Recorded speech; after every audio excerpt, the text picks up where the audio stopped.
Esse daqui é o Jesus da fé, sobrenatural e cheio dos superpoderes. E esse seria o Jesus histórico, um humano normal, sem superpoderes, desconhecido, analfabeto, que se tornou o Deus principal do Império Romano em 380 no Edito de Tessalônica.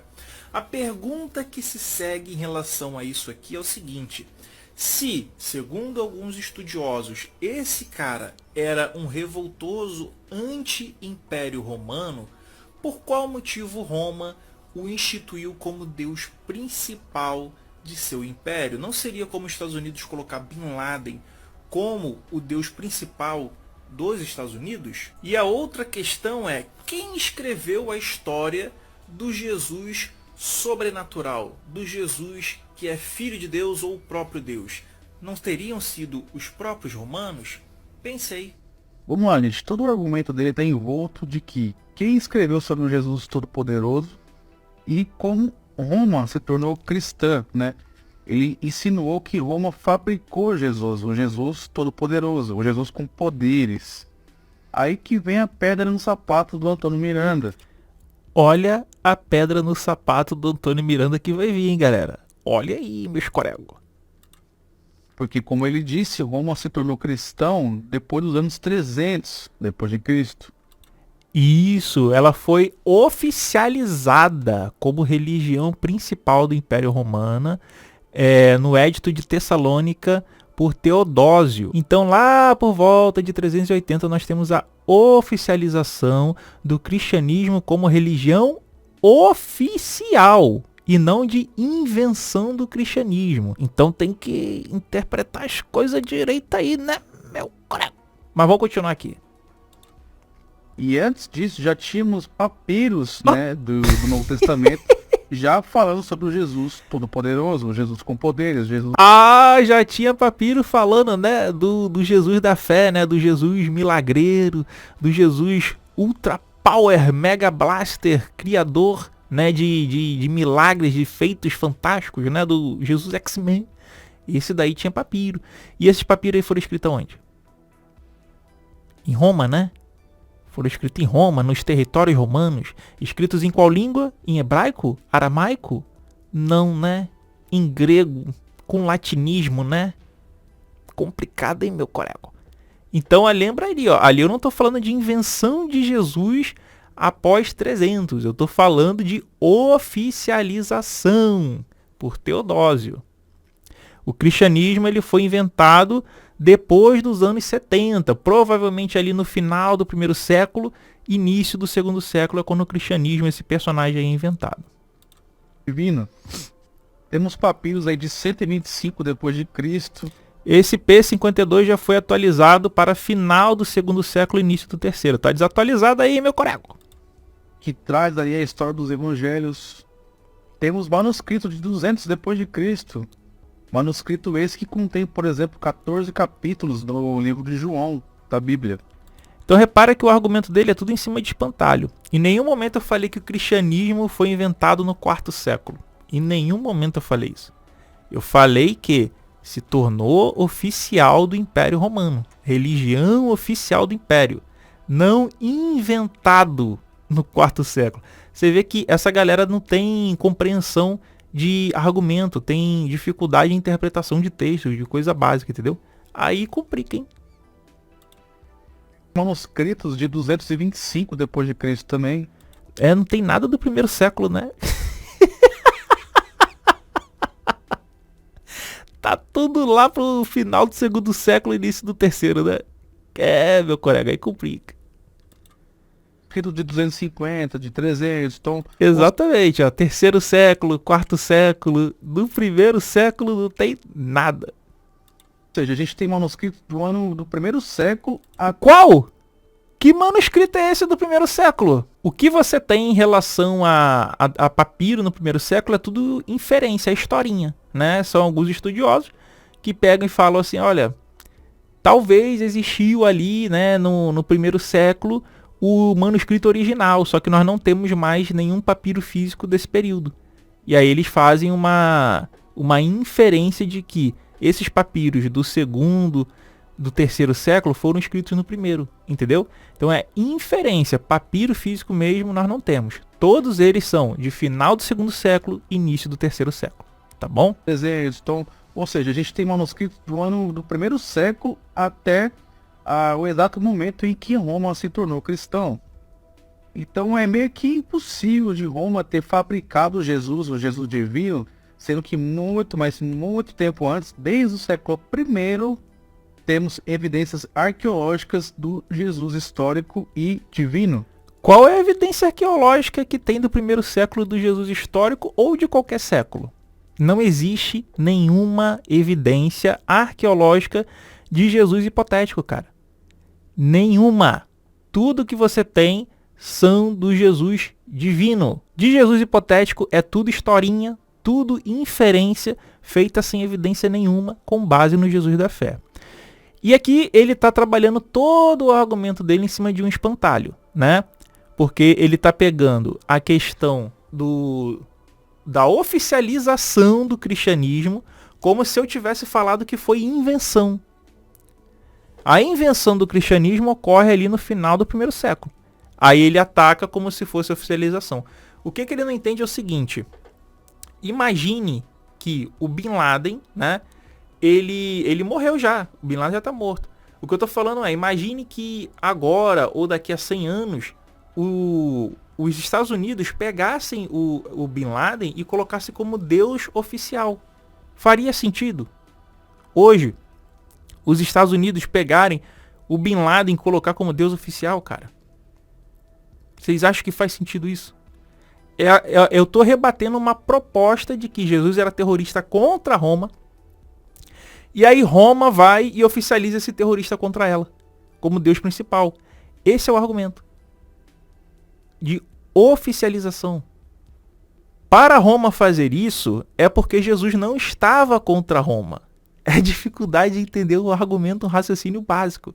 E cria-se um espantalho para público leigo, né?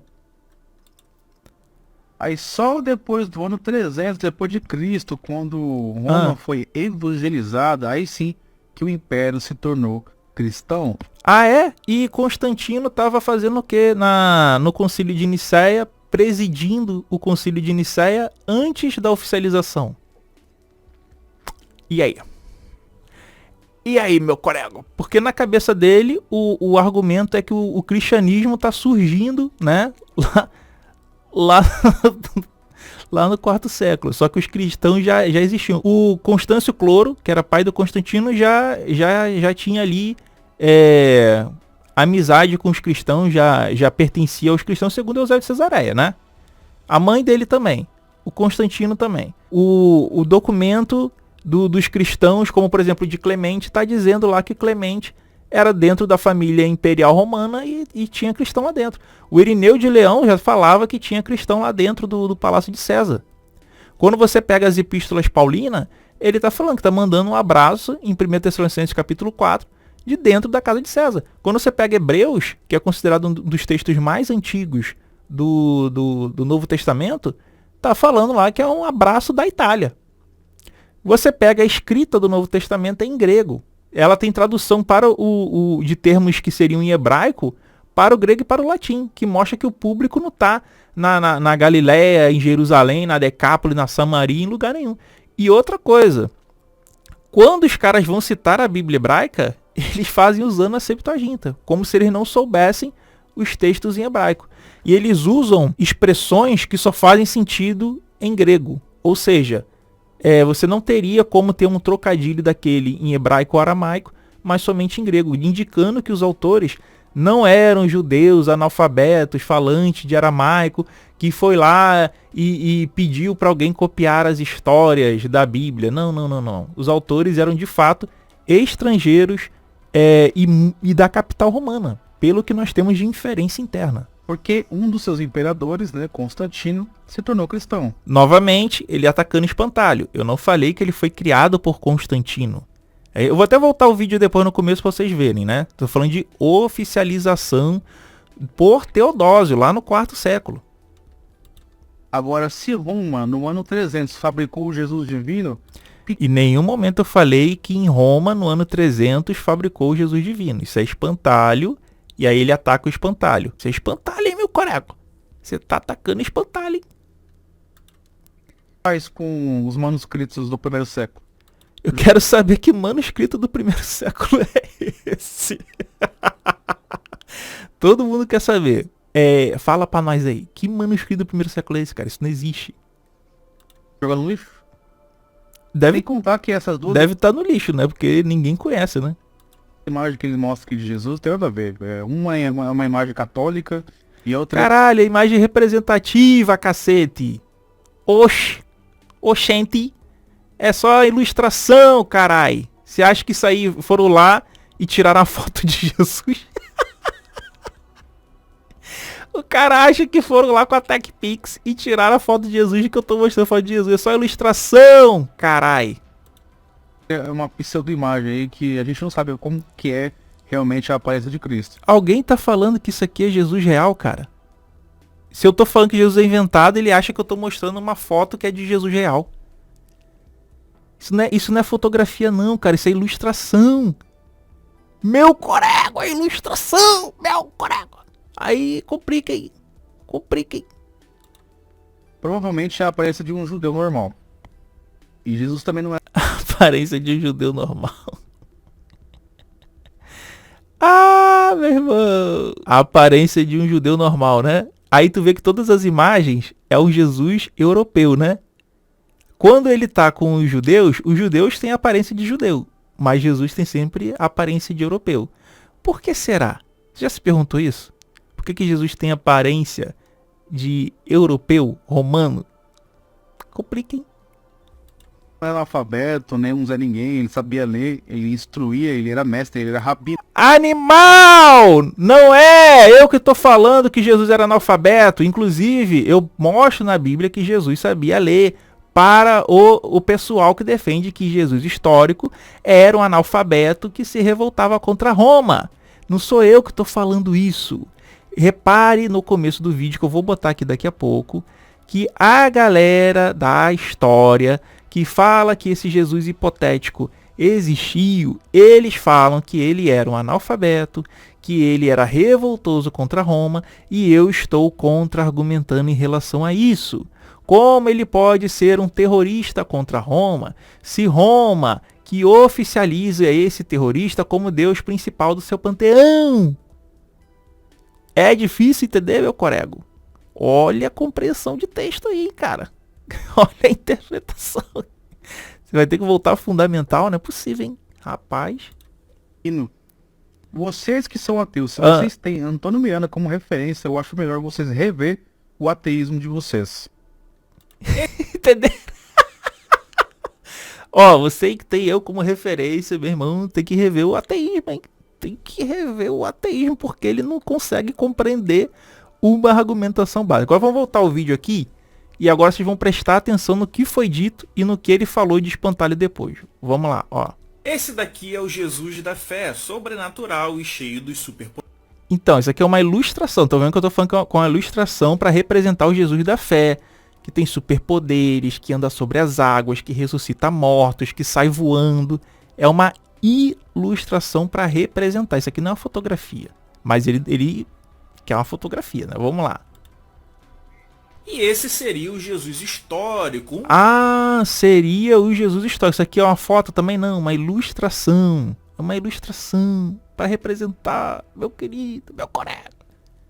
Humano, normal, sem superpoderes, desconhecido, analfabeto, que se Ah, quem que seria o desconhecido, o analfabeto, o revoltoso contra Roma? O Jesus hipotético que é inferido pela galera que diz que Jesus existiu como homem sem superpoderes. Então não é o Jesus da fé que eu tô falando. É o Jesus inferido em cima do Jesus da fé. Entende? É difícil entender isso, galera? Acho que não, né? Acho que o camarada aí que, né? Ou tá de sacanagem induzindo o público ao erro, ou tem que voltar pra escola pra aprender aí a interpretação de texto, né? tornou o Deus principal do Império Romano em 380 no Edito de Tessalônica. Se tornou o Deus principal do Império Romano em 380 no Edito de Tessalônica. Ou seja, se tornou o Deus principal e não foi fabricado. E não foi inventado. Em nenhum momento eu falei que ele foi fabricado ou inventado em 380 no Edito de Tessalônica por Teodósio. Eu falei isso? Não. Então, espantalho, né? Pergunta que se segue em relação a isso aqui é o seguinte: se, segundo alguns estudiosos... Segundo alguns estudiosos, né? Segundo alguns estudiosos, né? Esse cara era um revoltoso anti-império romano. Esse cara quem? O Jesus hipotético. Na cabeça deles, o Jesus humano, sem superpoderes, analfabeto, falante de aramaico, era revoltoso contra Roma. Aí agora vem a argumentação. O motivo Roma o instituiu como Deus principal de seu império. Não seria... Então por qual motivo, se ele era de fato um terrorista, analfabeto, falando de aramaico, que odiava Roma, que era revoltoso contra Roma, por que o Império oficializou ele como Deus principal? É difícil entender isso, galera. É a mesma coisa que eu falar assim, ó. Imagine... vou fazer uma analogia. Deixa eu fazer a analogia aqui do vídeo, e aí eu vou fazer uma outra que vai ficar facinho de entender. Vamos lá. Os Estados Unidos colocar Bin Laden como o Deus principal, Roma o instituiu como Deus principal de seu império. Não seria como os Estados Unidos colocar Bin Laden como o Deus principal dos Estados Unidos? Para vocês entenderem, seria como Israel pegar Adolf Hitler ou Goebbels e colocar Adolf Hitler ou Goebbels como Deus principal de Israel. Tirar o Yarvá, tirar o Javé e colocar Adolf Hitler ou Goebbels como Deus principal. Isso faz sentido para você?